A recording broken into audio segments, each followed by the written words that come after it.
Muy buenos días para todos los compañeros que nos acompañan hoy en este encuentro.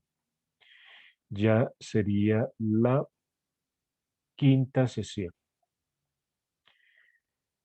Continuamos hoy entonces con la lectura de las disputaciones tusculanas, las sesiones 17 a 30. Em, También estoy muy contento porque el ejercicio no se ha quedado en un encuentro sincrónico, sino que por la cantidad de reproducciones que han tenido los videos, pues he visto que el ejercicio se ha mantenido inicialmente en los propósitos eh, formulados.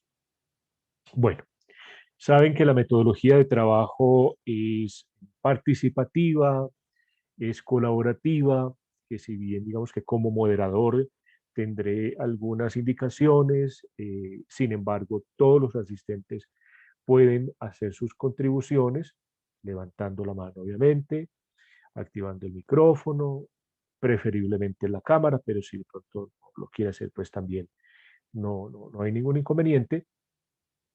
Y lo primero que yo tengo para preguntarles en esta sesión es, eh, por un lado, si ustedes han alcanzado a percibir la diferencia entre el diálogo platónico y el diálogo o el texto de Cicerón. ¿Será que los dos textos, el Fedón de Platón y las disputaciones tusculanas de Cicerón, son fundamentalmente, esencialmente diálogos o hay alguna diferencia en Cicerón respecto al diálogo platónico? Están abiertos los micrófonos. Adelante, Jorge. Bueno, buenos días a todos. Gracias por la invitación a participar. Pues yo veo, yo veo los diálogos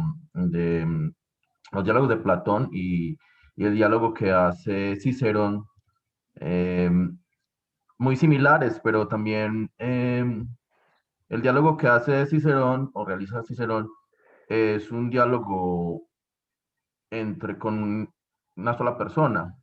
Y mientras que en Fedón y en otros diálogos de Platón hay más interlocutores, hay también una reflexión un poco más nutrida, digo, de Platón, aunque me parece que Cicerón profundiza mucho.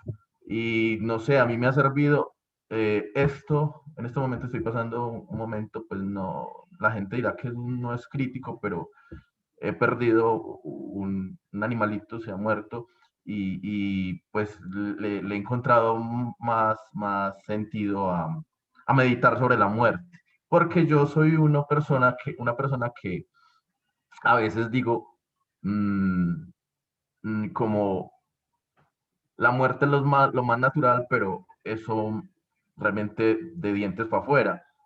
Pero con estos diálogos, con esta lectura, uno entra en esa reflexión y realmente encuentran como un consuelo. Yo veo los dos autores muy parecidos con lo que le digo. De pronto Cicerón es un poco más, digamos, como que sobresale, mientras que en los diálogos de Platón hay un protagonismo de cada uno de los interlocutores. eh, Esa es como la diferencia que yo le veo. Gracias. Muchas gracias, Jorge. Una cordial bienvenida, mi hermano, a este espacio.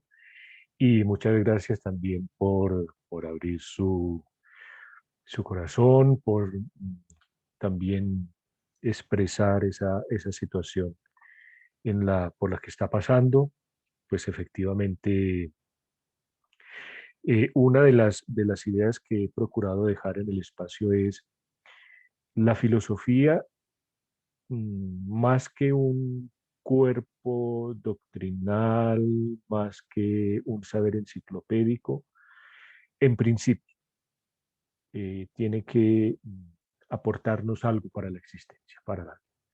Entonces, Muchas gracias por tu intervención. Eh,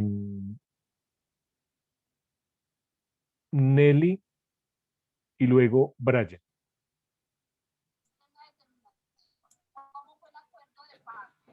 Buenos días. Muy buenos días, Nelly. Em, bueno, yo revisando este texto, ya veo que en esta, bueno, sí se parece, tiene el mismo sistema de Sócrates con el diálogo, aunque Cicerón hace un diálogo con una persona que es imaginaria, no es real, pero para seguir como el mismo sistema, irse contestando las posibles preguntas que podrían hacer los interlocutores. En esta segunda parte del texto encuentro que él habla, inicialmente había hablado sobre la muerte para llegar a la conclusión de que la muerte es algo bueno, porque el alma es la que persiste, la que sigue. En esta segunda parte encuentro que se habla más sobre el dolor y él hace una crítica a Epicuro y a hedonistas donde ellos dicen que el dolor es el máximo. Entonces él eso dice,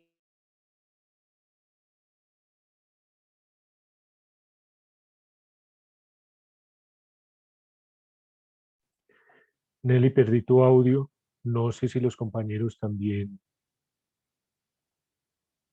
Sí, señor, creo que se le cayó la conexión porque hasta la cámara se ha quedado un poco ahí congelada. Perfecto, gracias, Edwin. Nelly. no sé, Nelly, discúlpanos, perdimos tu audio. ¿Tienes la bondad de repetir la intervención, porfa? bueno, ahora sí me escuchan. Perfecto, sí. Quedamos en que había reconocido que Cicerón reconocía la muerte, ¿sí? Y a partir de ahí, ya. Bueno, sí, eso fue lo de la vez pasada, donde él hablaba de la Ujú. muerte como un bien. En esta parte yo encuentro que habla más sobre el dolor y primero critica a Cicerón, a los hedonistas, que dicen que el dolor es el máximo mal, y él, y él refuta esto diciendo que el dolor sí es un mal, pero que incluso una persona que tenga muchas virtudes va a buscar incluso el dolor porque eso le permite pues el aprendizaje y el máximo mal nunca es el dolor, sino que el máximo mal es no tener una vida conforme a las virtudes que él menciona ahí. Entonces creo que es como lo básico de este texto, que es corto, sobre el dolor, sobre la defensa del dolor, no como máximo mal, y sí como un camino de aprendizaje. Y pues desde la filosofía se puede enfrentar el dolor. Incluso él habla de muchas personas, los filósofos y los del ejército que buscan el temor al dolor porque si no, no lograrían lo que están logrando. Los éxitos en las batallas y el aprendizaje del alma a partir del sufrimiento, es aceptando. Es lo que encontré así básico. Mil gracias, Nelly, por tu aporte. Continúa Brian, luego Edwin y Ana María.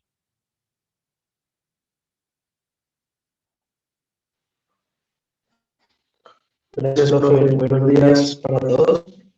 Espero que se encuentren muy bien. Profe, la diferencia principal que he encontrado entre el diálogo de Platón y el texto que ahora se presenta de Cicerón, pues como lo advertía desde la sesión pasada y lo sigo sosteniendo sobre la lectura que se avanzó para esta sesión, es Brian, disculpa, que tenemos retorno, un eco, no sé, fíjate en el micrófono que tienes activado con el Zoom, porque hay retorno, hay eco y obviamente no alcanzamos a...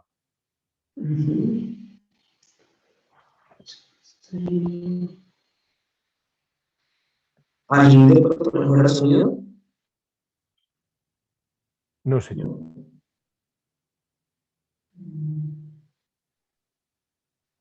Entonces no creo que sea un problema del micrófono.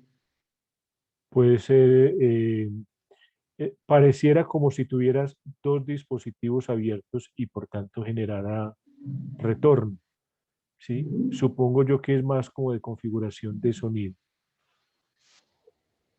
Allí lo puse sin micrófono, de pronto se Perfecto. oye mejor, profe. Sí, señor. Listo.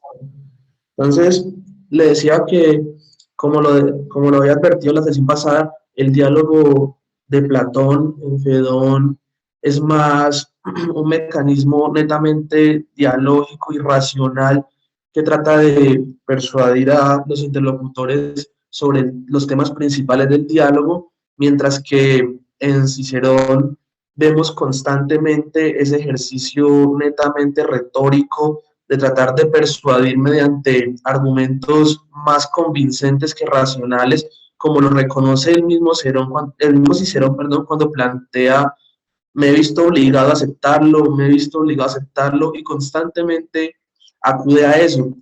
Si nosotros vemos, por ejemplo, en Fedón, las las referencias que se hacen de otros pensadores, encontramos de pronto a Anaxágoras, encontramos a poetas, pero a manera o bien de dar un origen poético al argumento, o bien para decir que se contradijo lo que se decía por ese pensador. En el caso de Anaxágoras, si mal no recuerdo, en cuanto a la causalidad de la vida, pero en Cicerón vemos las referencias a otros pensadores como argumentos de autoridad para decir: es que este tema ya fue estudiado y tales y tales y tales lo respaldan. Y luego también vemos que la estructura en Cicerón no es una estructura abierta a la discusión, sino que es más un intento de confirmación de las ideas presupuestas por Cicerón, y todos los pensadores a los que apela continuamente buscan es eso que incluso en la misma oratoria es un sesgo que es de confirmación, para confirmar las ideas de las que él quiere convencer a su interlocutor. Entonces esa es la principal diferencia que hay, y de pronto es por su formación en disciplina jurídica que tiene esta connotación tan abiertamente diferencial. Muchas gracias. Muchas gracias a vos, Brian. Bueno, continúa Edwin, Ana María y don Fernando. Sí, adelante en ese orden de ideas, por favor. Bien, buenos días a todos. Doctor Einar, compañero Jorge, que creo que me lo he topado en algunas asignaturas, y a todos los compañeros en general. Un gusto tenerlos por acá. Bueno, yo encuentro en primera medida que el diálogo de Cicerón es una práctica a la oratoria y una teoría retórica al extremo. Es que es un hombre muy republicano para lo que se puede entender como Roma en su momento, en su formación. Es un hombre muy convincente, y es como lo que dice Brian, ¿no? Se debe a su formación. Es un hombre que se ha formado en el Senado, se ha formado políticamente y ha adoptado algunas ideas platónicas y aristotélicas, pero las ha llevado un poco más allá de su propia emoción a un contexto muy racional. En Platón, en cambio, encontramos un diálogo, y aquí hay una diferencia. Creo que Platón nunca habla en primera persona, siempre cita personajes, cita muchos personajes, y Platón está inmerso muchas veces en cada uno de ellos, generando el diálogo de un contexto histórico, de una forma de transmitir una literatura. Con Cicerón encontramos que muchas veces él es el personaje que está inmerso en cada diálogo, y él ya no lo hace a través de una costumbre como era la oratoria en la antigua Grecia, sino de un contexto de que ha apropiado mucho conocimiento y quiere transmitirlo de esta manera sencilla, porque recordemos que el diálogo, que se desliza un tanto de la poesía, pues permite transmitir esto. Pero también puntualizo en lo que comentaba Brian, con Platón hay un intercambio mucho más dialéctico, una posibilidad de interactuar, de contradecirse, de generar muchos más caminos para la argumentación. No obstante, con Cicerón encontramos que da un argumento y a veces lo cierra con: oye, sí, me equivoqué, y vuelve y contrapone y sigue ese camino entre dos únicos personajes, que pues es lo que hay hasta el momento en este diálogo. Gracias. Muchas gracias, Edwin, Ana María, y la última intervención respecto a esta inquietud o pregunta, don Fernando. Adelante, Ana María. Buenos días para todos. Sí, digamos que sí hay, digamos, una diferencia. Si bien el tema es el mismo, El contexto, como lo han mencionado en las anteriores intervenciones, es diferente para cada uno de los filósofos, inclusive su fundamentación, discúlpenme. Es diferente y de alguna manera el diálogo pues se genera como en escenarios diferentes, en figuras retóricas diferentes, como lo acabaron de expresar. Entonces, si hay, digamos, como intencionalidades diferentes, siendo el mismo tema, objetivamente, digamos, ellos sí tratan de llevar el diálogo de una manera, con una intencionalidad como diferente, digamos, es como lo que identifico como en esa diferencia de estos dos textos. Gracias. Muchas gracias, Ana María. Don Fernando, adelante, por favor. Buenos días, compañeros. Buenos días, profesor.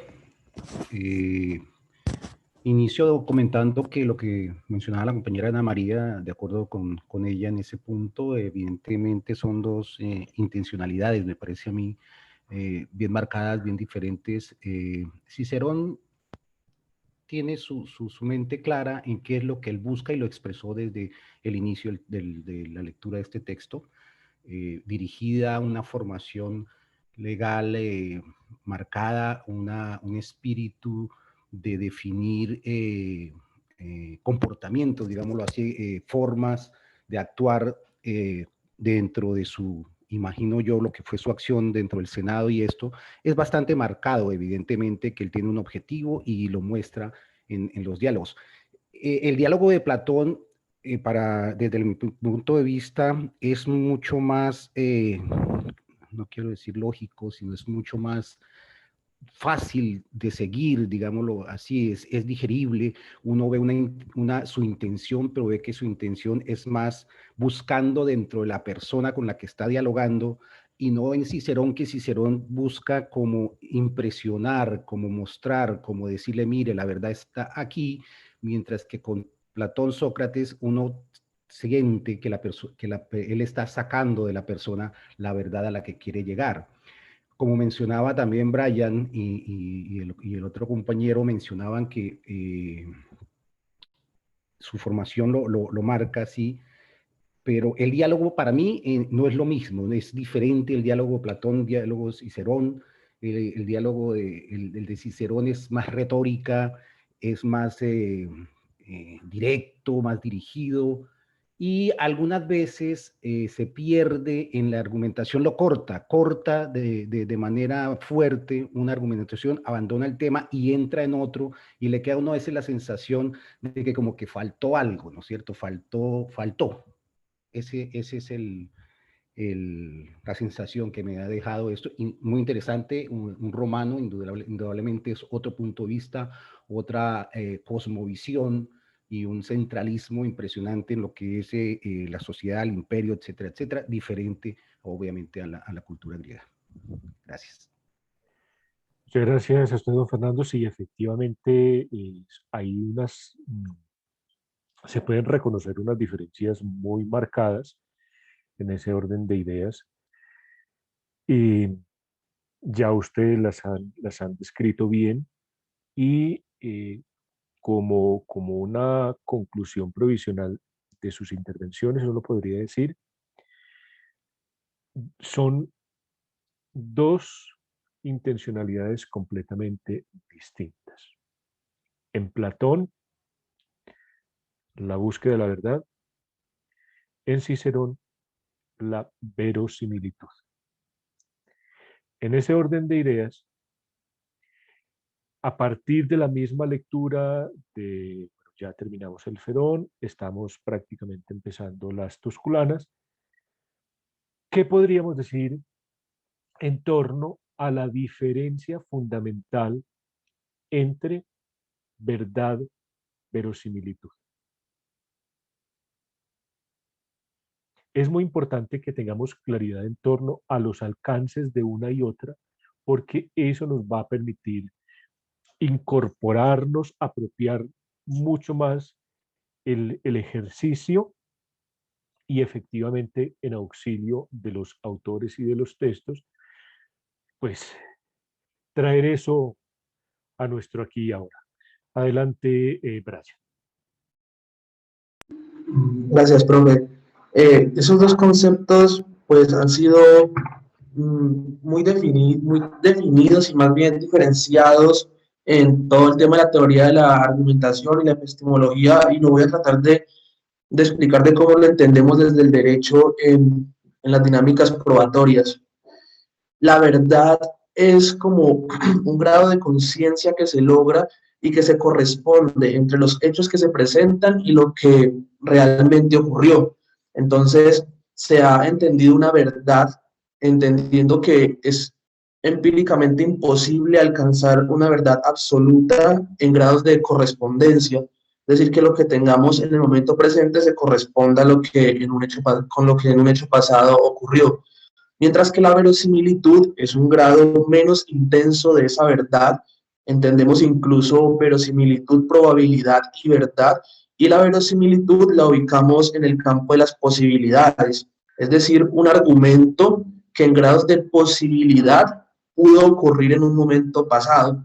Entonces, no es una intensidad en grados de certeza, sino en grados de posibilidad, y la posibilidad, más que la certeza, nos ubica en el campo de la plausibilidad. O sea que racionalmente, de forma plausible, pudo haber ocurrido la circunstancia que se está narrando por quien la aduce.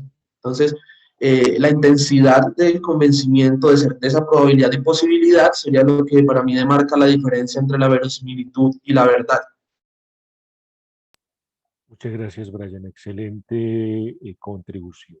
¿Quién más haría una intervención respondiendo a esa pregunta sobre el contraste entre verosimilitud y verdad?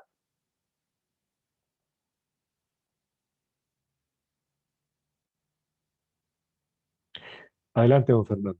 Y Ana María. Gracias, profe. Yo diría que si bien, a ver, la verdad, yéndonos por lo que hemos visto en anteriores, en otras materias, la verdad, uno diría que es una verdad única. Si vamos con Platón, la verdad es única y está allí. En la verosimilitud, quienes se manejan desde el punto de vista epistemológico, el concepto, lo que plantean es que si bien la verdad podría ser alcanzada, no tenemos todos los elementos para decir que estamos sobre la verdad, pero sí podemos a través de la razón acercarnos a esa verdad para manejar el entorno en el que nos encontramos. La verosimilitud trata de las probabilidades de que nuestro entendimiento se acerque a lo que la realidad muestra o la realidad se manifiesta en nosotros, en nuestro mundo. Evidentemente dos concepciones diferentes. El mismo Cicerón, pues la verdad se la deja a la divinidad.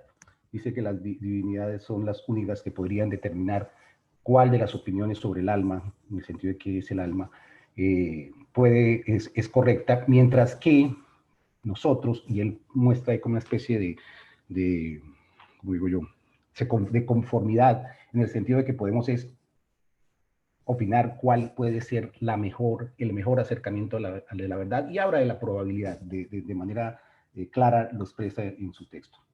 Gracias. Muchas gracias, don Fernando. Claro que sí. Adelante, Ana María, por favor.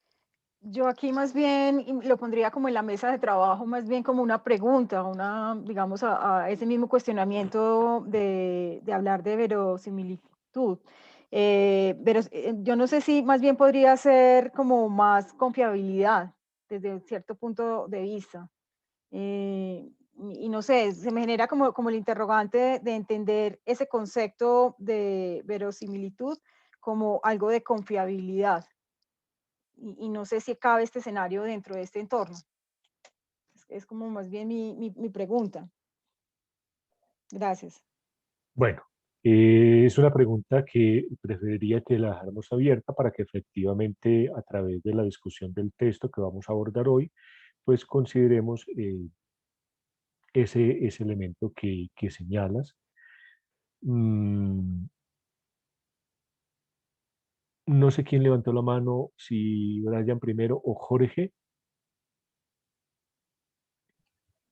Hola, yo creo que fui Adelante. yo.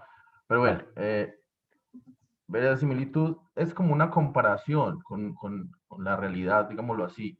Mientras que la verdad dentro de la filosofía, pues yo no lo tomaría como, pues respetando el concepto que se ha dado, yo no lo tomaría como absoluto. Yo más bien lo tomaría porque en filosofía la verdad también está interpretada desde distintos ángulos, ¿cierto? La verdad es como una coincidencia con el hecho, con lo fáctico, pues, en lo que yo entiendo, pues, del término, desde su etimología, lo estoy diciendo, pues. Entonces hay como una diferencia porque en esa verosimilitud, que es la comparación, eh, o sea, una cosa es la comparación, otra cosa es que coincida eh, mm, una afirmación o una proposición con los hechos. Ya, gracias. Muchas gracias a vos, Jorge. Antes de darle la palabra a Brian, agradecer a Jorge Tejedor, cordial saludo desde Villavicencio. Bueno, ahorita hacer un reconocimiento a ver desde dónde estamos, de qué partes del país estamos conectados. Adelante, Brian, por favor. Profe, solamente para complementar la idea que planteaba hace un momento, recordé un libro que tenía acá a la mano de un autor que se llama Michele Tarufo, fallecido hace poco, de la escuela de Girona. Él definía la verosimilitud como su capacidad para representar una cierta realidad, como la aproximación de la representación al objeto representado o como la cercanía de la aserción a la realidad de la que se ocupa. Y cita un ejemplo que es muy ilustrativo, donde dice, es verosímil una aserción según la cual la medida de una cosa es L1 cuando en realidad la medida es L2 si la distancia, el descarte entre L1 y L2 es poco relevante. Quería compartir esa parte, me parece muy ilustrativo. Claro que sí. Mil gracias, Brian. Eh, Al lugar la contribución, porque pues bien sabemos que hay que el contexto, el pensamiento de Cicerón, pues se mueve en el ámbito de, la, de las leyes, del derecho en lo que corresponde a su época y a su formación. Eh, Edwin y Miguel, por favor.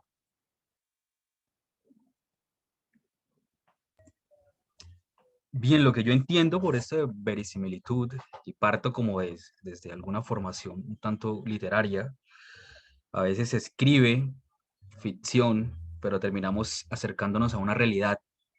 Y parto de esta premisa o de esta consideración porque la verisimilitud desde mi punto de vista es un acercamiento hacia una verdad. Se entiende que la verdad, lejos de la etimología, de su diversificación en la filosofía, es algo ineludible, es algo que no se puede alterar en su contexto ni definición. Es un punto de referencia que ya no tiene movimiento. Lo que hace la verisimilitud es como acercarse a este punto a forma de circunferencia, aproximarse. Y es lo que hace muchas veces Cicerón y es lo que contraargumenta de los griegos. Los griegos, esta es la verdad del alma, esta es la verdad sobre la muerte, pero yo voy a girar en mi diálogo en torno a este punto. No, gracias. Es algo. Muy buena esa respuesta en diálogo con la literatura y esa consideración en torno. Miguel, adelante, por favor. Buenos días, doctora Einar, y a todos los compañeros. Bueno, mi aporte es muy similar al de Edwin. Lo que iba a decir en cuanto a la verdad es una cuestión más metafísica, es decir, una cuestión que es unitaria y de la cual no hay ningún cambio. Algo que permanece y siempre es.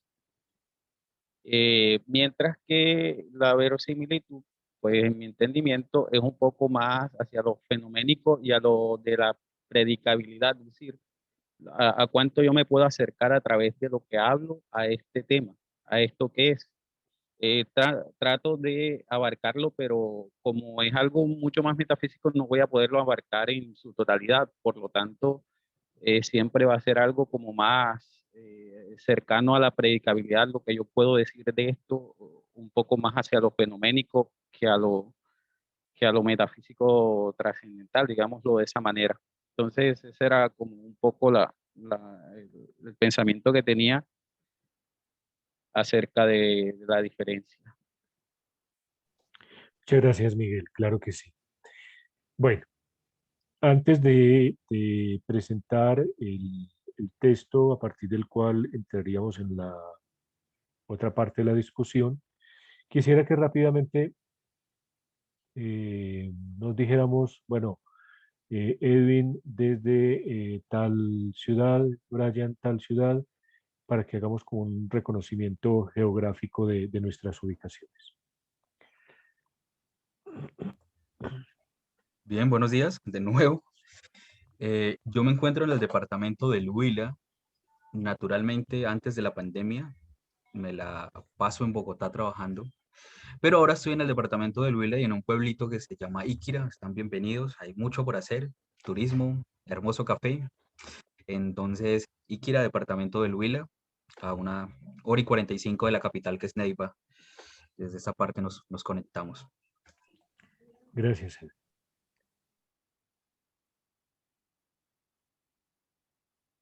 No sé si lo hacemos de manera libre, así, o levantamos Sí, la sí, mano. sí, sí, de manera libre. Bueno, yo soy paisa, radicada en Bogotá, pero también, como lo mencionaba, la pandemia me ha permitido estar entre Bogotá y Medellín. Hola, Jorge Martínez de Medellín, Ciudad Medellín. Vivo al norte de Medellín, municipio de Bello, Antioquia. Nada, pues la licenciatura en filosofía y bueno, participando activamente en varios semilleros tanto de filosofía como de la licenciatura. Estoy en Taumasei y estoy en prácticas filosóficas contemporáneas también. La línea, antes estaba en línea de filosofía en cárceles, ahora estoy con la línea de filosofía para niños. Sí. Y bienvenidos aquí también. Gracias. Hola, buenos días otra vez.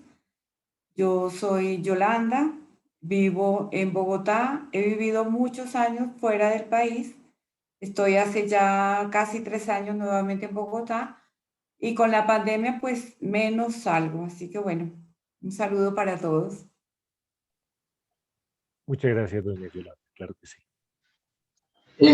Bueno, pues mi nombre es Brian Steven Duque, por si no lo está viendo ahí en la pantalla. Eh, yo soy natural de Guadalajara de Buga, es una ciudad del departamento del Valle del Cauca, la ciudad señora donde está la Basílica del Señor de los Milagros, para ser más conocida. Y actualmente hace 2 años vivo en San Pedro Valle del Cauca, que es a 5 minuticos de Buga, una parte más rural en su mayoría, y queda exactamente entre Buga y Tuluá, que son dos ciudades conocidas del Valle. Muchas gracias.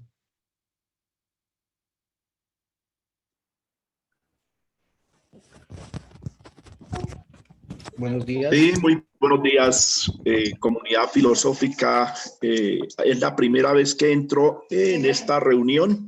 Me llamó la atención de leer estas cuestiones clásicas del pensamiento filosófico y estoy de paso por Bogotá, pero yo estoy radicado ahora más en Villavicencio, ya que pertenezco al CEAD de Acacías y he liderado cátedras especialmente de sociohumanísticas, que son transversales como ética y ciudadanía, competencias comunicativas, y soy filósofo de la Universidad de La Salle.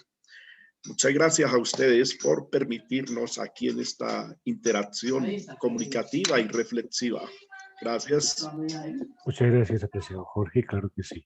A usted por su asistencia. ¿Qué Buenos más? días. Buenos días. Mi nombre es Fernando González. Vivo en la ciudad de Panamá. Llevo aquí ya bastante tiempo. Soy del Valle, de Cali. Viví en Bogotá también un montón de tiempo y pues desde aquí entrando en los campos de la filosofía. Mi formación es ingeniería civil y la parte de administración financiera, pero pues estos campos llaman mucho la atención y aquí estoy con ustedes. Muchas gracias.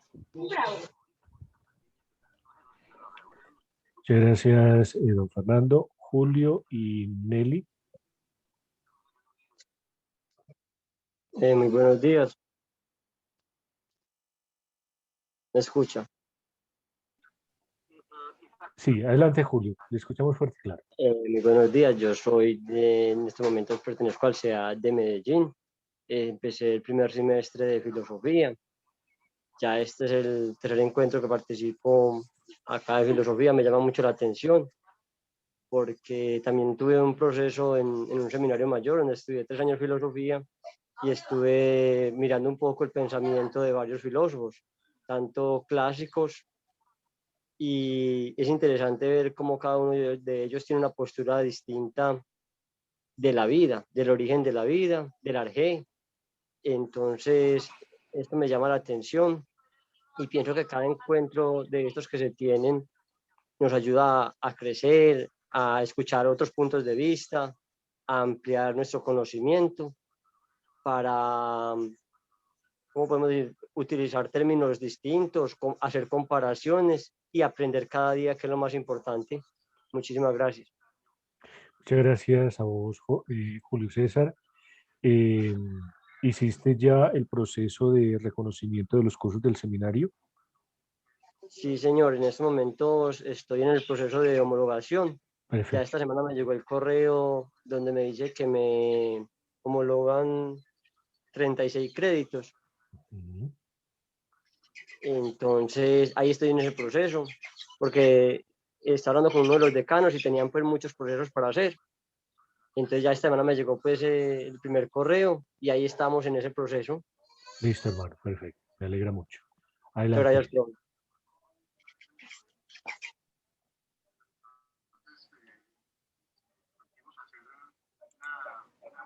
Doña Nelly, adelante. Buenos días. Bueno, yo soy Nelly Patricia Bautista, soy de Bogotá, llevo muchos años acá y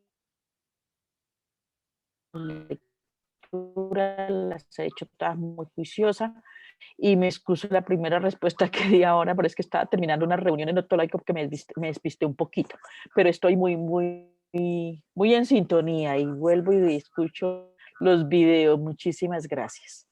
A usted muy amable. ¿Quién nos falta? Yo, maestro. Dale, compañera. Buenos días, mi nombre pues Luz Estela Delgado. Pertenezco a la ciudad de Pamplona, norte de Santander. Vivo en Pamplona, soy docente y me encanta escucharlos. Gracias. También nos encanta mucho que usted esté en este espacio y que podamos escucharla y saber de dónde están ubicados todos nuestros compañeros. ¿Quién más? Bueno, muy buenos días. Mi nombre es Alexander Torres. Yo vivo actualmente en Soacha, pero soy de Boyacá. Yo estudié licenciatura en Ciencias Sociales. Digamos que por cuestiones de la vida nunca la ejercí. Llevo 14 años trabajando en un call center y hoy por hoy, pues, digamos que he tratado de volver a las áreas humanísticas porque digamos que esa vida de call center no me gusta y lo que siempre me gustó fue educar y no lo pude hacer. Entonces como que siento esa parte de frustración. Y una de las carreras que siempre me gustó fue filosofía, pero en ese momento, digamos que no tuve la opción para poder hacer esos estudios y hoy por hoy sí quiero, digamos que retomar ese espacio y poderme formar como filósofo, poderme formar humanísticamente y poderme desempeñar como maestro, como profesor y como investigador. Perfecto, Gracias. Alexander.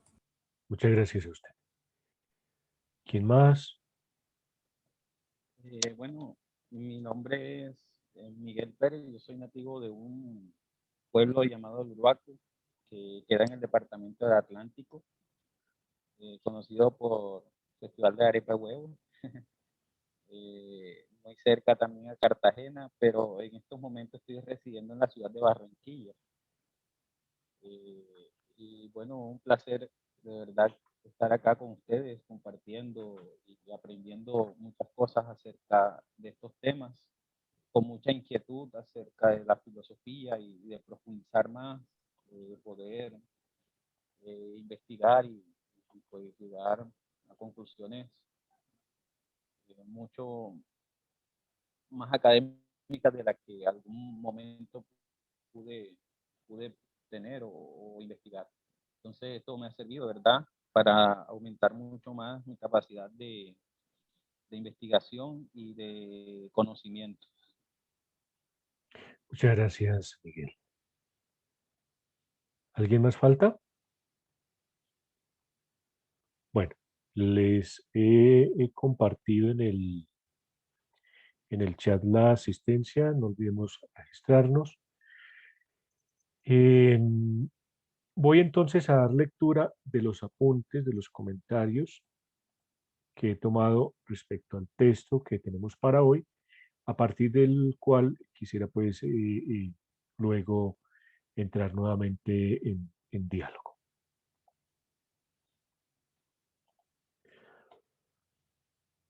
Opiniones sobre la muerte. Vamos a ver qué se puede reconocer o qué se puede destacar de estas sesiones de las Tusculanas de la 17 a la 30.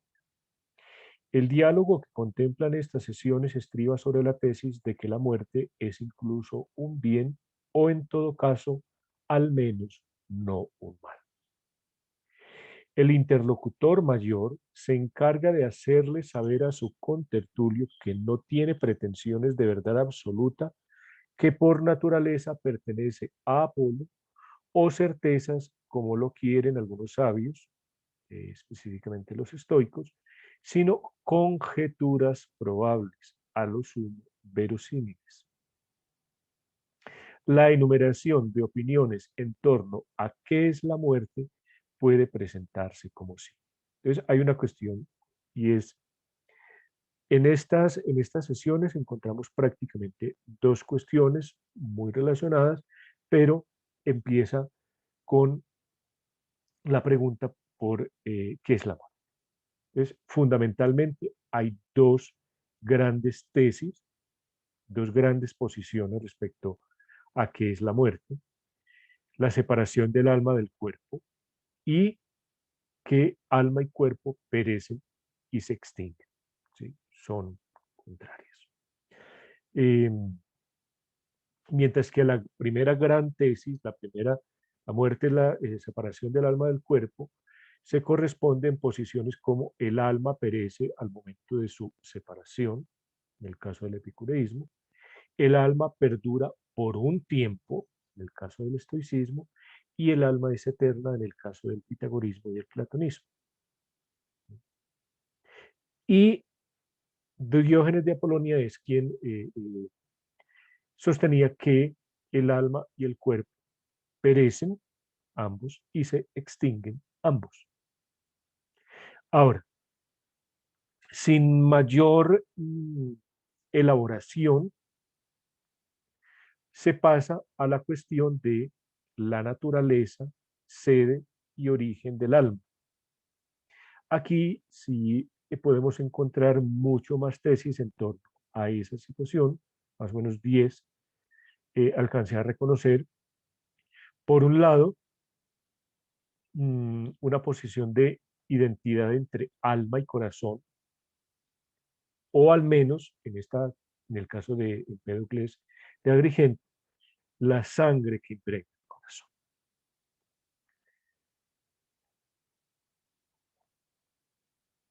Segunda tesis, segunda posición, una identidad entre alma y cerebro, o al menos parte del cerebro. Una identidad entre alma y aire, en el sentido del alma como soplo o hálito. En esto los romanos coinciden con alguna posición cuando estábamos leyendo el Fedón. Identidad entre alma y fuego, en el caso de Zenón de Sitio. El alma como armonía o acople, también muy cercana a una posición o a un ejemplo que se daba en el Fedón. Aristóxeno de Tarento, un pitagórico, vemos que es una posición muy de las escuelas pitagóricas. El alma es el número. Genócrates de Calcedonia, también pitagórico. La comprensión tripartita del alma. El ejemplo paradigmático es Platón. La más alta es la racional, el nous, logos, ubicado en la cabeza. La irascible, el thymos, en el tórax. La apetitiva, la epithymia, en el estómago y en los genitales. El alma como fuerza, según dice Arco de Mesina, el alma no es algo, ojo a esto que es una posición muy interesante, el alma no es algo, no tiene significado en el sentido material, sino que es una fuerza activa, ¿sí? Ya desde el punto de vista del actuar o pasiva, pues del padecer, integrada al cuerpo. Y en ese orden de ideas es una posición muy relacionada con esta tesis.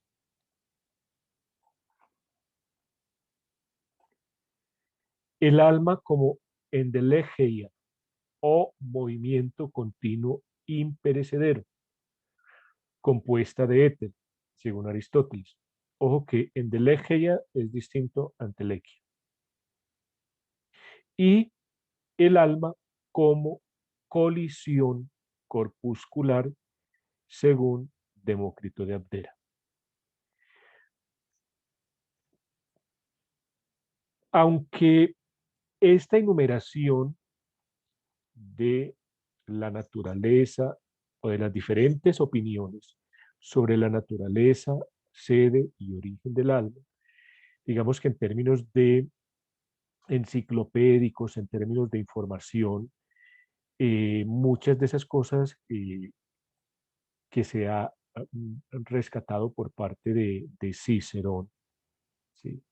Recuerden que prácticamente muchos textos, sobre todo de los presocráticos, si no hubiese sido por estos autores, se hubiesen, digamos que, perdido completamente. Estos autores alcanzaron a leer algunos libros, tuvieron acceso a esa información y gracias a ellos, pues, se saben de esas posiciones, ¿sí? Suele pasar mucho más con los presocráticos, con los textos de los presocráticos, pues ya Platón y Aristóteles, ya la situación de sus textos es otra. Después de esta pequeña historiografía de las opiniones sobre la muerte y la naturaleza del alma, el esfuerzo se enfoca en hacer una reflexión propia sobre la tesis de que la muerte no es un mal y por tanto un bien. Teniendo como marco teórico al Fedón de Platón, el acuerdo inicial es que si las almas sobreviven son felices, pero si perecen no son infelices, puesto que ni siquiera existen. Ahora bien, si sobreviven y son felices, conservan la sensibilidad. En contraste, el verdadero mal sería que por necesidad la perdieran, como lo sostiene Epicuro en Máxima Capital, según reza: la muerte es nada para nosotros, porque lo que se ha disuelto carece de sensación y lo que carece de sensación no es nada para nosotros.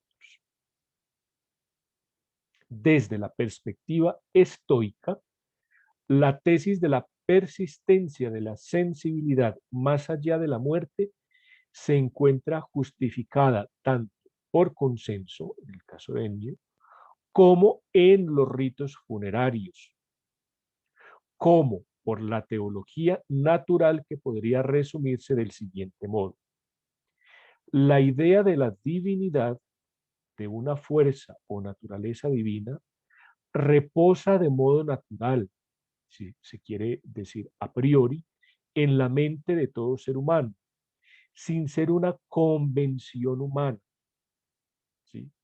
Por tanto, ese consenso de todos los pueblos, en tanto que idea universal a priori, debe ser considerado una ley de la naturaleza. El hecho de que de una u otra forma en la mente de todos los seres humanos repose una idea, ya digamos que no entra en el detalle de si es antropomórfica, si es zoomórfica, no. Hay una idea de la divinidad en todas las culturas, bárbaras o no, ¿sí? Y ese universal, esa idea, eso hace, digamos, que pueda considerarse como una ley de la naturaleza, que todo ser humano tenga una idea de la divinidad, ¿sí? Vemos que, bueno, por un lado, el texto se cifra en esgrimir, en enumerar opiniones. El autor es muy claro en decir, nos faltaría tiempo para entrar como a analizar cada una de las opiniones. De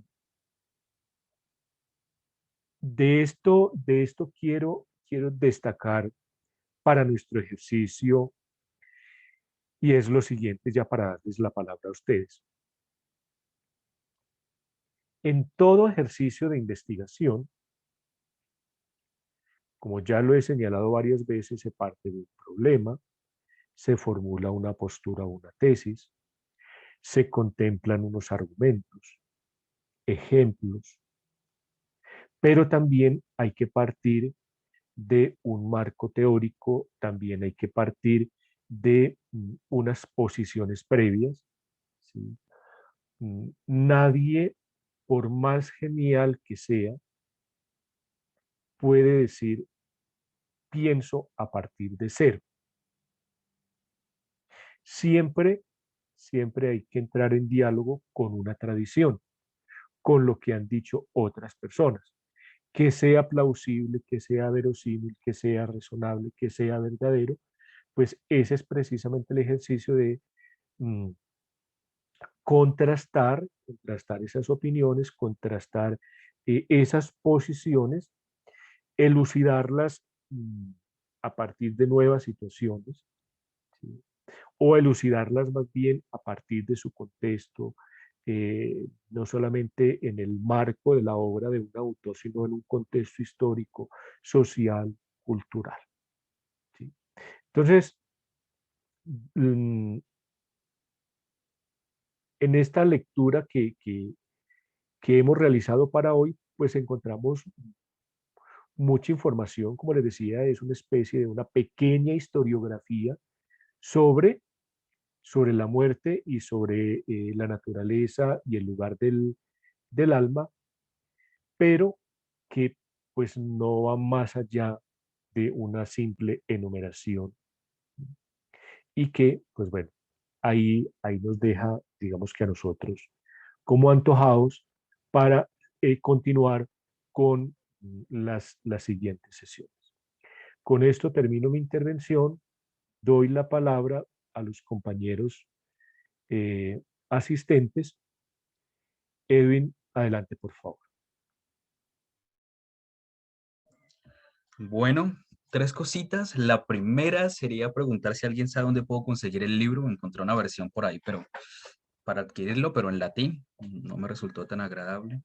Lo segundo era lo que comentaba Einar en cuanto a volver al contexto mismo de cada texto. Hay un fragmento de esta lectura que dice, ya lo he hecho, te lo juro por Hércules, y es más de una vez, pero no sé cómo es que mientras lo estoy leyendo me siento convencido, pero cuando dejo el libro y comienzo a reflexionar conmigo mismo sobre la inmortalidad del alma, toda mi convicción anterior se desvanece.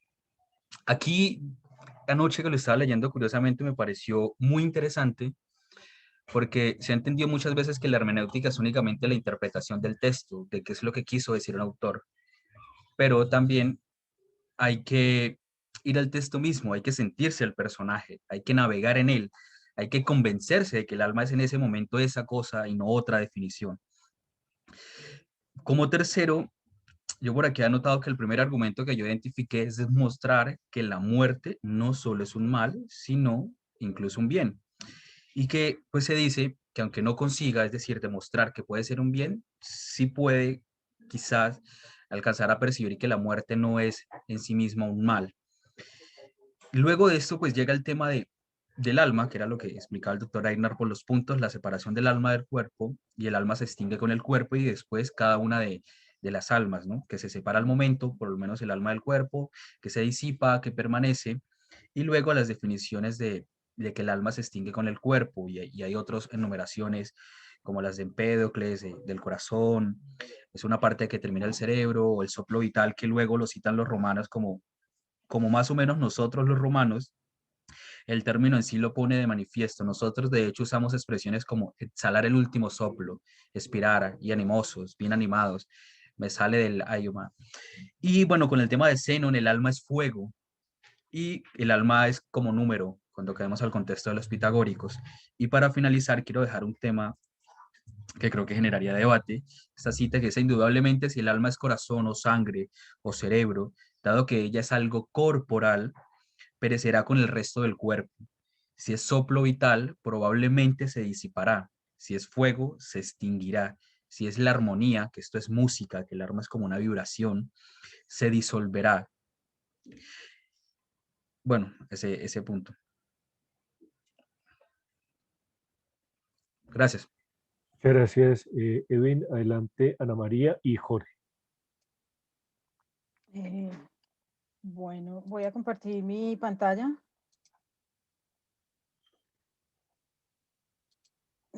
Por favor, me indican si en este momento la están viendo. No, Ana María. Inténtalo nuevamente, por favor. Recuerda que le das compartir pantalla, seleccionas la ventanita de lo que quieres compartir.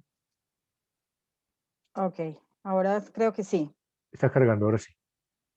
Ok, bueno, yo estoy tratando de buscar una metodología en este análisis, porque tal vez es pues digamos como la manera de abordar una técnica para abordar los documentos.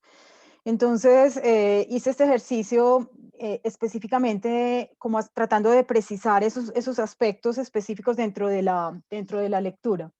Y lo que tengo para compartirles es, digamos que si bien lo ha mencionado y lo mencionó el profesor Einar en su intervención y lo acaba de mencionar nuestro último compañero, digamos que la primera advertencia que quizás de manera de posicionar cómo sería la expresión ante el tema de la controversia de la muerte, está enfocada, digamos, en una expresión que de alguna manera cita textualmente, digamos, el texto.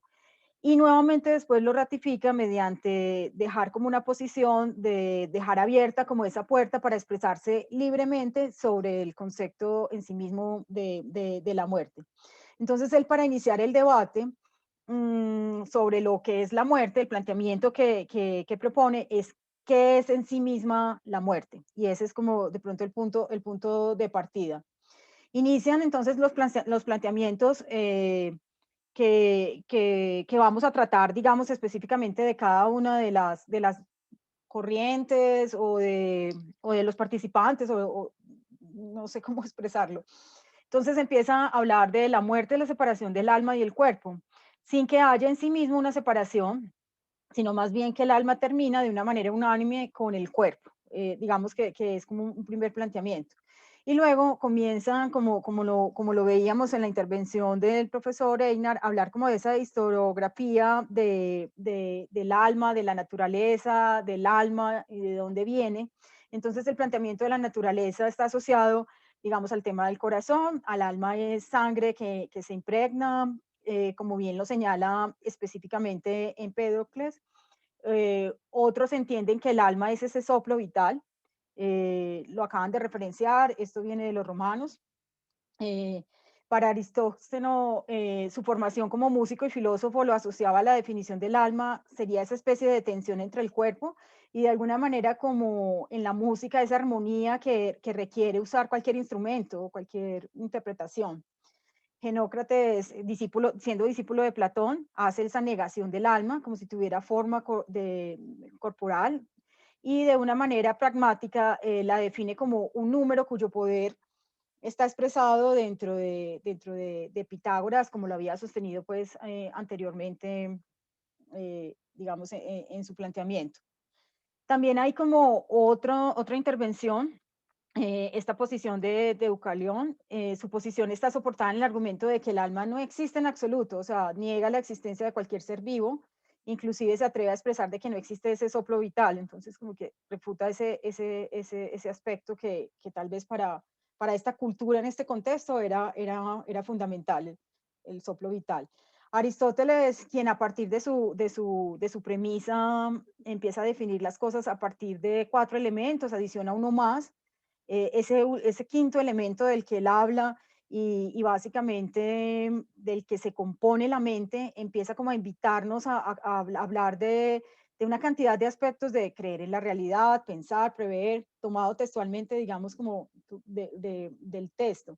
Pero aquí lo importante es que se encontraría como todos esos elementos y todos esos juicios están dentro de los 4 elementos, pero hay un nuevo elemento que es el alma. Entonces, definitivamente concreta ese quinto elemento. Y para Demócrito, de la escuela presocrática, atomista, pues obviamente presenta su posición del alma como una especie de encuentro fortuito entre esos corpúsculos ligeros y redondos, es decir, átomos que en conexión dinámica, de acuerdo con el concepto muy de la física, digamos, como ese planteamiento. Los textos en azul son las copias, pero es una referencia que utilizo. Para llegar finalmente al planteamiento de posicionar que nuestro razonamiento nos lleva a la conclusión de que la muerte no es un mal, sino más bien que es un bien, que es como a lo que pretende llevar Cicerón, digamos, esta discusión. Muchas gracias, era lo que tenía para compartirles. Hola. Muchas gracias, Ana María. Jorge, por favor. Sí. Yo fui tomando noticas a medida que iba leyendo de esa parte de Cicerón y ayer lo hice. Pues las notas fueron casi la misma repetición de lo que el autor decía, pero me iba como asombrando y iba como haciendo una comparación también porque en este momento también estoy en una lectura de Roma, estoy con el texto de Posteguillo, abordando todo esto de los Escipiones y después de Trajano, y me parece curioso que toda nuestra sociedad está fundada en conceptos romanos y el alma y la muerte y todas estas aproximaciones no es una excepción. Creo que el compañero Brian o Edwin hablaban de que estamos acostumbrados a decir exhaló el soplo, pues como haciendo esa evocación a ese concepto del alma. Yo personalmente tengo una aproximación al alma, pero desde la razón judeocristiana, porque soy creyente. Claro que racionalizo mi religión, o sea, yo soy un cristiano, pero no dogmático, sino que tomo mi religión como filosofía. Donde me escuchen, pues me dirán que eso es una herejía, pero no, finalmente yo soy consciente que todo esto, que el cristianismo, por ejemplo, es la mezcla de todas estas aproximaciones a la verdad, la verdad entendida pues por el conocimiento. Y esto de que el alma, la separación del alma y el cuerpo, a mí me parece supremamente, no sé expresarlo, como maravilloso, pero no desde la moral, porque ahí el autor dice que es más como alguien estuvo hablando de o desde la concepción de Sócrates, era como alejarse de las pasiones, pero yo digo más bien, eso trasciende, eso va más allá de las simples pasiones y más una trascendencia en sentido heideggeriano, o sea,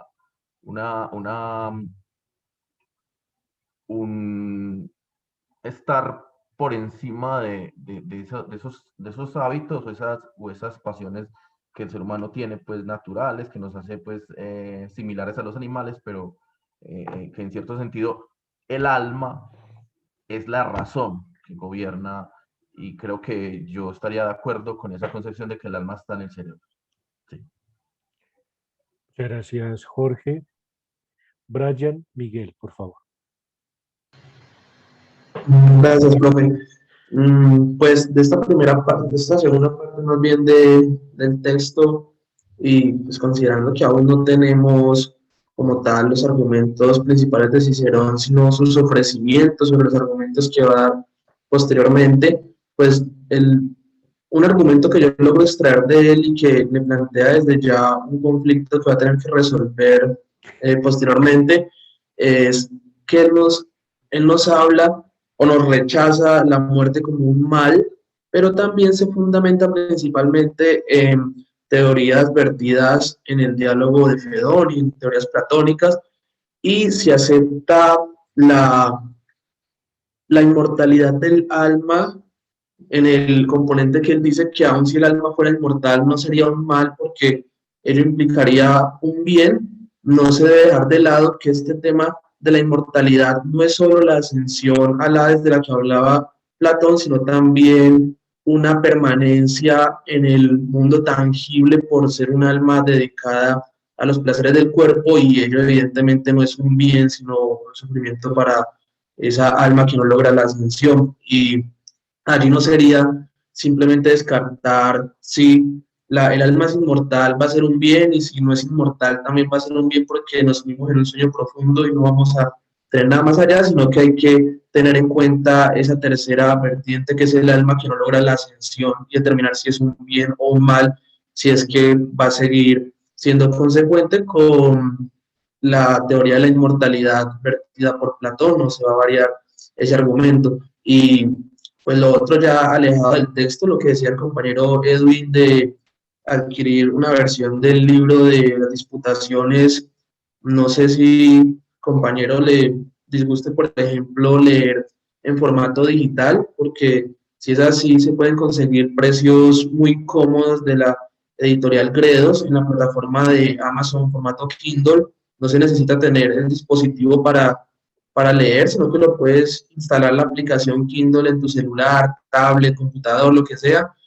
Todos se sincronizan y empiezas a leer en uno, después lees en otro y sigue la misma secuencia. Puedes subrayar, tomar notas, buscar por palabras, y las ediciones de Gredos están casi que completas.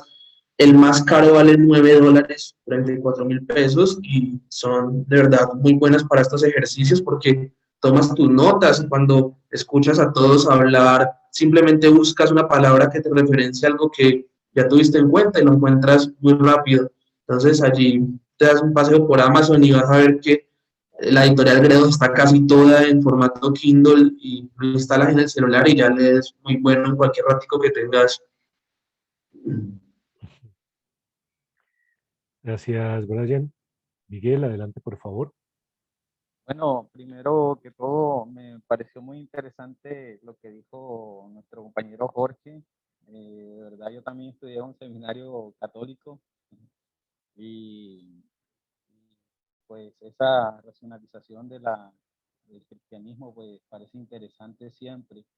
Yo por eso a veces he dicho que uno a veces termina siendo un cristiano más estético que metafísico. Y también me gusta mucho lo que el enlace que nos ha dejado, profesor, porque ahí pues, a reforzar las bases de latín que en un momento tuve, es bueno, mucho es el latín, tenerla como base. Pero lo que le quería decir es que usted nos mandó a consultar sobre Epicuro y yo pues hice el intento, pero quedé en un momento y eso quisiera de pronto que me pudiera ayudar o nos ayudara en cuanto a eso, porque comprendiendo la doctrina del epicureísmo, hablaba sobre la muerte como una liberación de los males. Entonces, cuando se moría, uno se liberaba de los males y del dolor, pero la muerte, a pesar de que libera de los males, también es un mal. Entonces, ahí queda como esa sensación de un poquito de la contradicción. De pronto es que estoy interpretando un poco mal lo que es el sentido de la muerte, porque justamente a pesar de que libera de los males, dice el mismo Epicuro a una carta a Meneceo, que el mal, la muerte es el más horrendo de todos los males. Pero siempre, bueno, sin embargo, él añade otra cosa, dice, pues mientras nosotros vivimos, ella no está, y cuando nosotros no vivimos, ella ya está. O sea, como quien dice, no nos toca, no la podemos meditar, no la podemos entrar. Eso lo hacía porque justamente pues, usted nos había dicho que profundizáramos en el epicureísmo. Sin embargo, yo no sé, creo que habría que hacer una interpretación hermenéutica más profunda para ver en qué consiste esta divergencia en cuanto a la ocasión de la misma muerte, o como liberación de los males o como mal mismo en sí. Claro, gracias Miguel, no se puede perder de vista que pues obviamente la perspectiva de Cicerón es más es desde el estoicismo, ¿sí? Y en ese orden de ideas, cuando se invita a revisar la crítica de Cicerón al epicureísmo, pues también como hacer ese contraste entre una y otra perspectiva, ¿sí? Yendo más allá del autor, poder mirar cuáles son esos conflictos internos que hay entre esas dos perspectivas. Edwin, adelante, por favor. No, un paréntesis cortico en cuanto a lo que decía Brian. Bueno, resulta que yo vivo cansado de la pantalla. Soy programador de software, trabajo para el país y a veces duro cualquier 12 horas programando. Y entonces a veces me da mucha más alegría preparar un café, coger un libro, irme a leer al patio lejos de la pantalla. Es eso en especial. De resto, pues yo tengo muchos, mejor dicho, otra biblioteca en PDF que a veces cuando ya estoy descansado un fin de semana, bien, pero entre semana me es complicado como seguir en la pantalla, entonces prefiero la hoja, rayarla, muy a la antigua, pero ese es el motivo, ¿no? Es un poco complejo descansar una hora y volver a la pantalla después de una larga jornada de escribir código. Ese es el punto, pero no, muchas gracias. No tenía conocimiento de lo de Amazon y voy a averiguar. Es muy bueno. Gracias. Claro que sí. Bueno, ahí,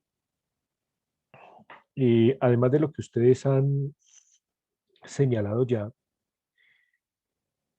obviamente tendríamos que esperar a las siguientes sesiones para mirar cómo se va desplegando por parte de Cicerón la temática.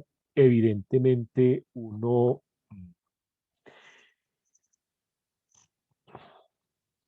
se va encontrando con ese tipo de desarrollo si uno dice, bueno, si la argumentación que se sigue respecto de la muerte no es un mal, pues también podría llevarse la misma argumentación en contra de la tesis de que la muerte es un bien, ¿sí?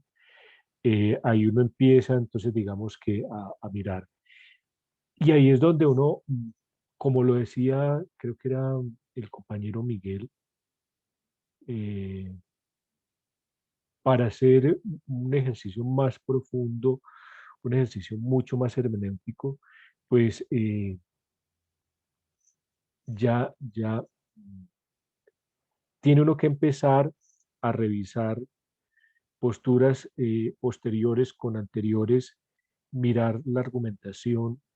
En ese orden de ideas creo que como es un asunto más de retórica, Brian podría encontrar muchos elementos más ricos para poder discutir esas diferentes posiciones.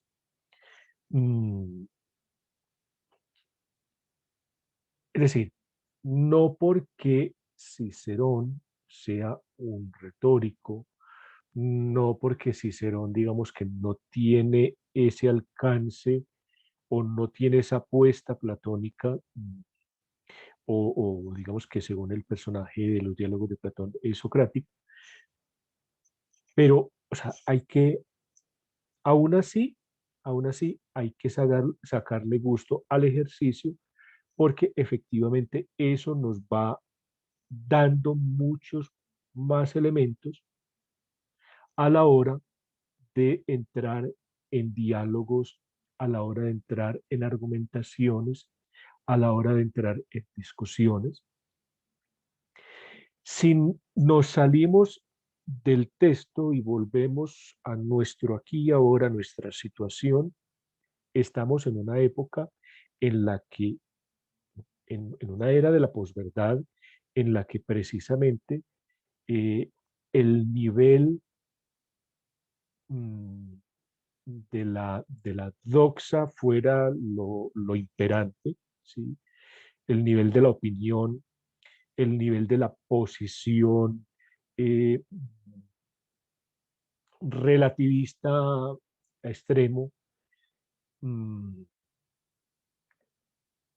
Entonces, digamos que poder hacer como una especie de paralelo entre el desarrollo de Cicerón y eso también incluso ilustrarlo o elucidarlo a partir de nuestra situación, también sería un ejercicio muy interesante. O les decía, como les decía, hay unas posiciones que llaman mucho la atención, sobre todo, sobre todo, cuando uno ya digamos que empieza a hacer el detalle, ya el ejercicio hermenéutico, pues uno encuentra que cuando se comprende el, la sede del alma en el corazón, obviamente a partir de ahí mm, se presentan unos argumentos, se presentan unos desarrollos. Cuando la sede del alma se ubica en el cerebro, en la mente, ¿sí? Obviamente el desarrollo, digamos que ya sí, tiene otro color, otro matiz, ¿sí? Entonces, mm, por un lado, por un lado, no se puede perder de vista la sede, ¿sí? El lugar del alma, prácticamente de acuerdo a la comprensión de la sede o el origen del alma, eh, se da una razón de la misma en términos de naturaleza. Y a partir de la sede y el origen y de la comprensión de su naturaleza, pues ya a partir de ahí, entonces se empieza a jugar la tesis sobre qué es la muerte, ¿sí? Y todo lo que ello desencadena. Llama la atención, a mí personalmente me llama mucho la atención la tesis de Dicearco de Mesina, cuando dice que el alma no es algo, es decir, no es un objeto, ¿m? Que no es un ente en el sentido estricto, no es algo que encontramos como cuando decimos árbol, casa, silla, ¿m? Es a eso a lo que él se está refiriendo, ¿sí? El alma no es un ente material, no es algo, no tiene un referente así como cuando se dice casa, árbol, silla, carro, ¿sí? Sino que es una fuerza activa o pasiva. En todo caso es una fuerza, ¿sí? En algunos casos comanda, ¿sí? En otras padece, ¿sí? Que está integrada al cuerpo.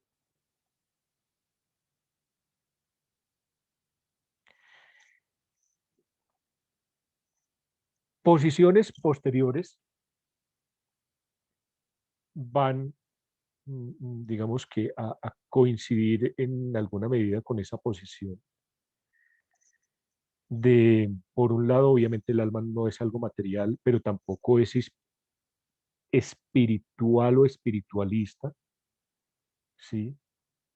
Sino que es más de una fuerza, ¿sí? Más un pathos,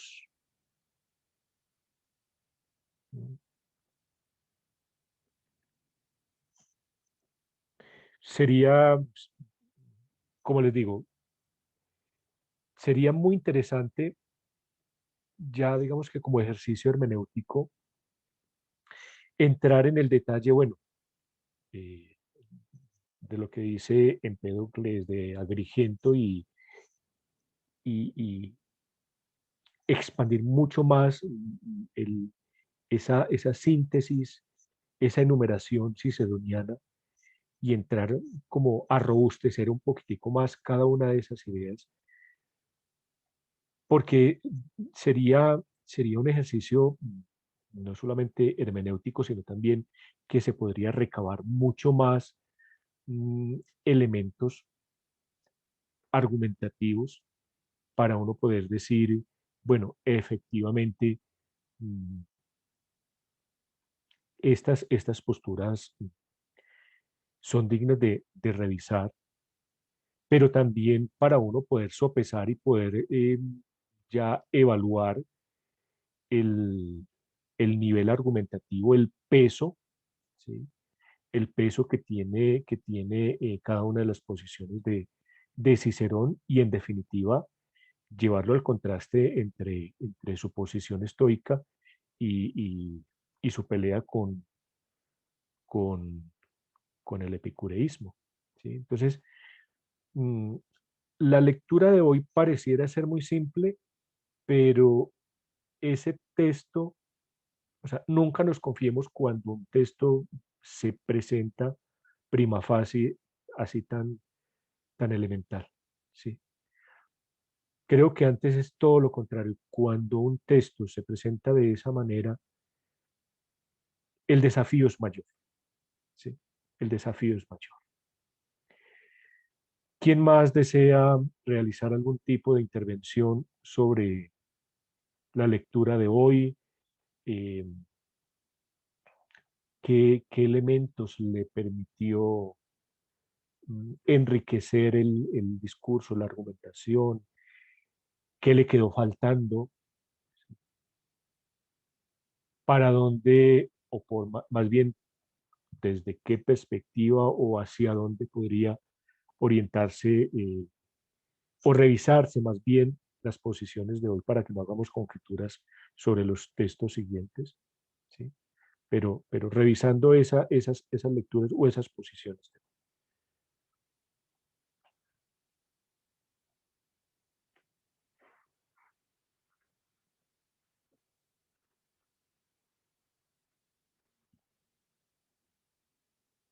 ¿Quién da más? ¿Por qué se anda callados hoy? Callados, calladas.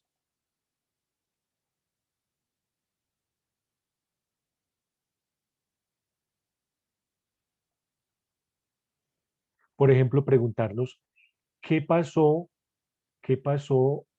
en el decurso del pensamiento en la antigüedad, que la sede del alma hubiese tenido ese giro del corazón a la mente, ¿sí? En el contexto es muy significativo que la cultura griega en la antigüedad, inicialmente la sede del alma era el corazón y poco a poco va digamos que teniendo ese viraje, ¿sí? En sus consideraciones sobre la sede o el origen del alma.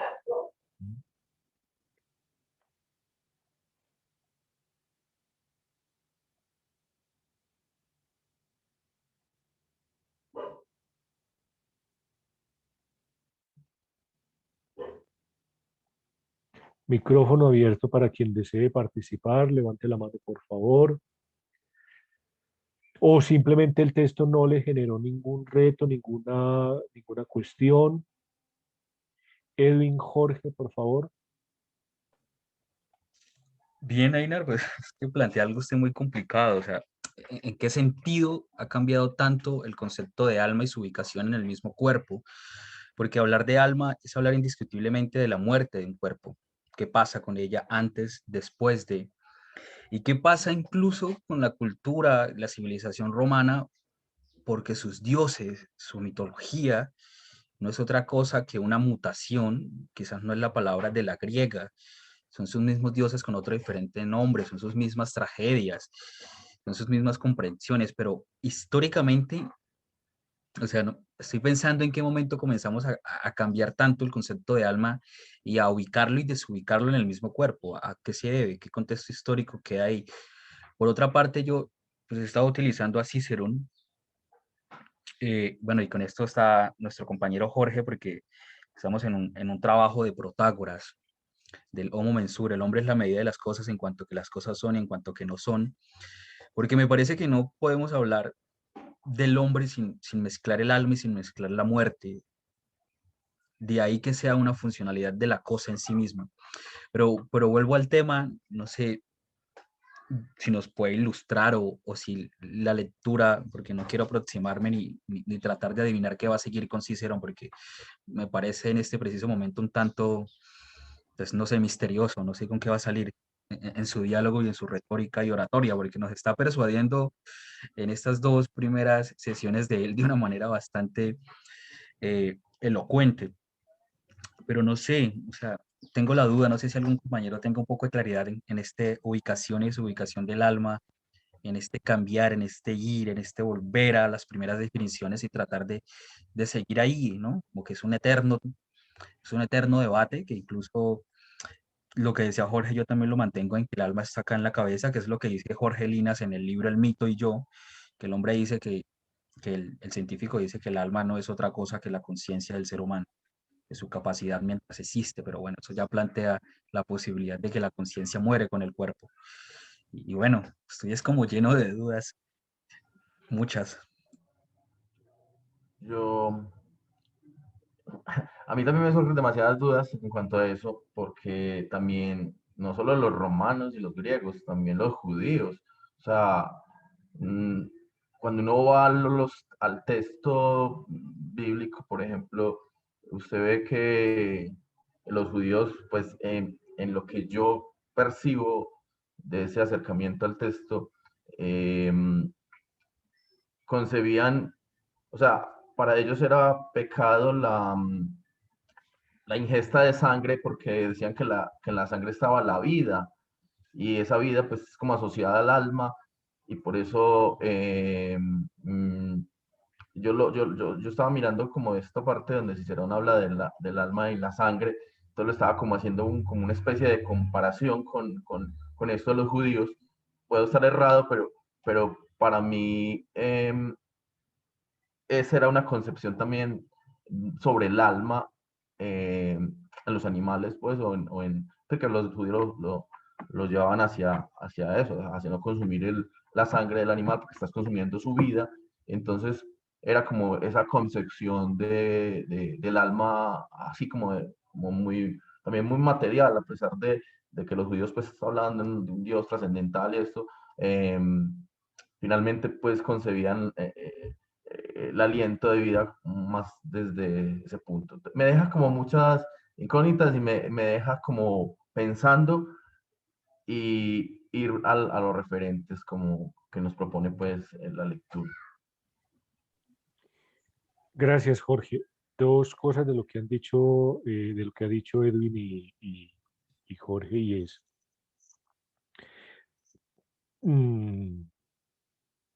el ejercicio de la filosofía no es buscar tranquilizantes, liquidar, acordarse bien de la discusión, o no, más bien de la discusión, no, de lo que estábamos, del esfuerzo que estábamos haciendo esta semana por lo de la pregunta. ¿Les puedes contar a Sí. los compañeros sobre el preguntar en Heidegger?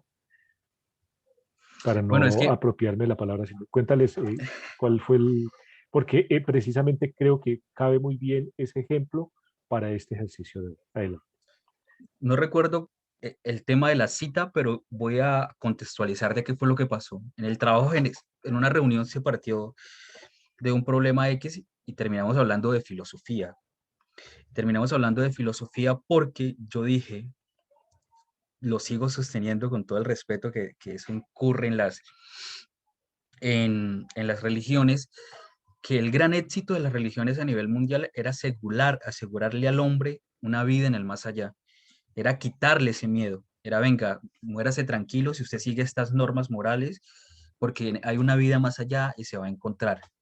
Pero esto desencadenó en la clásica pregunta de qué fue primero, el huevo o la gallina, sino que en este caso nos preguntamos qué es más importante en la filosofía y en la vida, hacer la pregunta o la respuesta. Y esto conduce a un tema de Heidegger, de los modos de pensar que creo que el profe Aina nos puede ilustrar, que yo no termino de configurar ese tema porque él dice que es más importante la pregunta. En la pregunta está el pensar, está todo, está una idealización ya casi naturalizada de la respuesta. El que pregunta sabe probablemente las diferentes respuestas, pero obviamente hay que entender la pregunta como una formulación de un problema real y no una pregunta de qué día es hoy, porque realmente no generaría un contexto ni un debate alegórico al tema.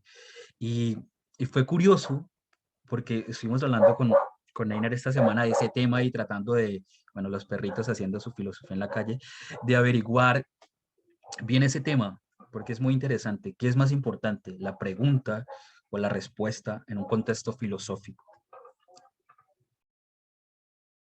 Gracias, Edwin. Sí, entonces, efectivamente, en estos momentos estamos así, en ese ejercicio de ir fraguando, de ir formulando, de ir configurando preguntas, ¿sí? No hay afán por liquidar eh, preguntas y encontrar una respuesta. Eh, la cita que le compartía a Edwin de Heidegger ¿qué significa pensar? Y es que la pregunta es la piedad del pensar. ¿Sí? Que incluso en la correcta formulación de la pregunta se otea, se anticipa, se advierte, si no la respuesta, se abre un camino, ¿sí? En torno a aquello sobre lo que se está preguntando. Que nosotros en estos momentos tengamos dudas, que en estos momentos, por un lado, está todo el peso judeocristiano, ¿sí? En torno a la comprensión del alma, en torno a la comprensión de la muerte. Hemos pasado de una perspectiva griega a una perspectiva romana. Todos esos elementos, o sea, son buenos que nos susciten inquietud, que nos susciten dudas, porque ese es el ejercicio del pensar. No podemos tragar entero, no podemos dar por hecho, por sentado las cosas, sino que hay que hacer esos ejercicios. Y creo que en el caso de Cicerón, pues nos deja así en ascuas.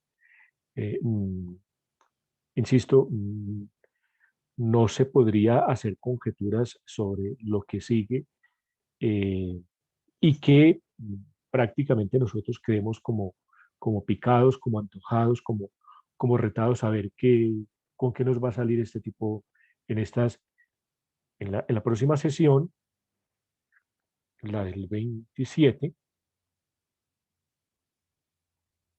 donde vamos en esas disputaciones, vamos a mirar las sesiones 31-81, donde prácticamente ya vamos a encontrar eh, mayores desarrollos en torno a la naturaleza. ¿Sí? Entonces, me da gusto saber que queda esa sensación, que queda esa necesidad de seguir, de no quedarnos con un vademecum de opiniones, sino seguir profundizando en el ejercicio. Compañeras, compañeros, si tienen alguna otra intervención, ya para ir cerrando el ejercicio de hoy.